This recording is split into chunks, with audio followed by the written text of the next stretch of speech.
Bonjour à toutes et tous et je vous espère en très grande forme pour cette nouvelle bonne pratique. Aujourd'hui, je voulais vous donner un outil magique qui est la phrase « Qu'est-ce que tu en penses ?» Et qu'on soit dans une entreprise avec du management participatif ou pas, on peut, au quotidien, en tant que manager, poser la question à nos équipes « Qu'est-ce que tu en penses ?» Ça n'engage pas, c'est pas parce que la personne par rapport à un sujet ne va pas être d'accord, ça ne va pas nous engager à faire différemment, pas du tout, mais ça a le mérite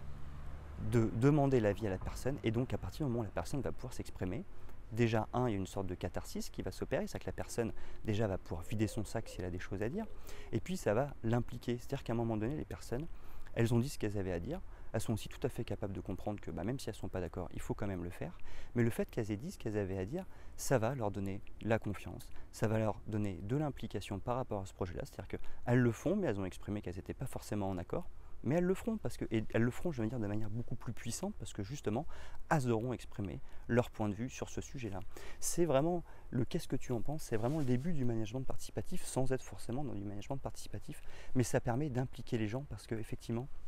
ils vont nous donner leur point de vue par rapport à l'objectif. Donc non seulement on va s'assurer qu'ils ont bien compris l'objectif, ils se seront exprimés par rapport à cet objectif-là, ils auront dit ce qu'ils ont à dire, donc s'ils ont de la colère ou quoi que ce soit, ils l'auront en partie au moins évacué, et puis à partir de là, ça va aussi les impliquer, les responsabiliser, parce qu'on les a mobilisés par rapport à ce projet-là, même s'ils sont en désaccord, on les aura mobilisés par rapport à ce projet-là, et donc forcément, ça implique et ça responsabilise. Donc c'est un outil qui est magique et qui peut être utilisé à chaque instant, qui est très facile à dire, c'est juste une question de réflexe, et qui va impliquer, responsabiliser fortement les équipes. En cas de désaccord, ça va leur permettre justement de faire une sorte de catharsis et justement de pouvoir libérer une partie de leur colère. Donc en fait, c'est un outil qui est assez tip-top.